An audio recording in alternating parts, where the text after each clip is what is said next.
Friends, మనకి చాలామంది చెబుతూ ఉంటారు రోజుకి ఒక గుడ్డైనా తినండి శరీరానికి మంచిదని. కానీ దానివల్ల నష్టాలు కానీ లాభాలు కానీ ఎవరు చెప్పరు. సో మన వీడియోలో గుడ్డు తినడం వల్ల వచ్చే లాభాలేంటి, అవి ఎటువంటి వ్యాధుల్ని తగ్గిస్తుందో మన వీడియోలో ఇంకొంచెం ముందుకు వెళ్ళి తెలుసుకుందాం. ఫ్రెండ్స్, వీడియో లాస్ట్ వరకు చూడండి. ఖచ్చితంగా మీకు తెలియని విషయాలు అయితే చాలా ఉంటాయి.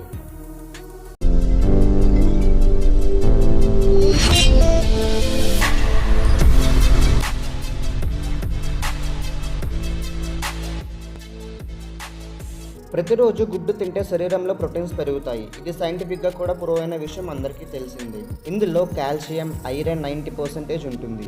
అలాగే గుడ్డులో ఉండే పచ్చసొన్న, తెల్లటి పొరలో అత్యధికంగా ప్రోటీన్స్ శాతం ఎక్కువగా ఉంటాయి. గుడ్డు మన రక్తంలో ఉన్న షుగర్ నియంత్రించడంలో కానీ, రోగనిరోధక శక్తిని పెంచడంలో కానీ ఉపయోగపడుతుంది. కోడిగుడ్డు ద్వారా శరీరానికి రకరకాల పోషకాలు లభిస్తాయి. గుడ్లో శరీరానికి కావాల్సిన సాచురేటెడ్ ఫ్యాట్స్, పాలో unsaturated fats, mono unsaturated fats ఉంటాయి.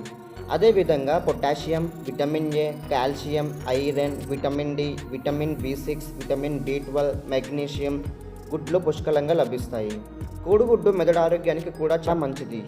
గుడ్డు సొనలో ఉండే కోలిన్ అనే పోషక పదార్థం మెదడు కణాలు ఆరోగ్యంగా ఉండేలా చేస్తుంది. కోడిగుడ్డులో ఉన్న ఐరన్ మన శరీరం వేగంగా గ్రహిస్తుంది. ఈ ఐరన్ అనేది గర్భిణులకు చాలా ఉపయోగపడుతుంది. అదేవిధంగా ఫిమేల్స్లో రొమ్ము క్యాన్సర్ రాకుండా కూడా రక్షణ కల్పిస్తుంది. జుట్టు, గోర్లు ఆరోగ్యంగా ఉండేందుకు కూడా గుడ్డు ఉపయోగపడుతుంది. గుడ్లో ఉండే విటమిన్ ఏ కళ్ళను ఆరోగ్యంగా ఉంచుతుంది. అంతేకాకుండా గుడ్లో పొటాషియం, కాల్షియం పుష్కలంగా ఉండటం వల్ల ఇవి ఎముకలను స్ట్రాంగ్గా ఉండడానికి ఉపయోగపడుతుంది. నరాల బలహీనత ఉన్న వాళ్ళు ప్రతిరోజు క్రమం తప్పకుండా గుడ్డు తీసుకోవడం వల్ల ఖచ్చితంగా ఫలితం లభిస్తుంది. అదనంగా గుడ్లో అమైనో ఆమ్ల కూడా ఉంటుంది.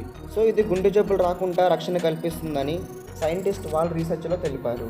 మీరు అనుకోవచ్చు, ఇంత చిన్న గుడ్డులో ఇన్ని బెనిఫిట్స్ ఉంటాయా అని. వండర్స్ అనేవి ఎప్పుడు చిన్న చిన్న వాటి నుంచే మొదలవుతాయి. Friends, don't forget. నా ఎక్స్ప్లెనేషన్ నచ్చినట్టయితే కనుక ఇప్పుడే మన ఛానల్ సబ్స్క్రైబ్ చేసి మీ ఫ్రెండ్స్ అండ్ ఫ్యామిలీ మెంబర్కి షేర్ చేయండి. Friends, thanks for watching.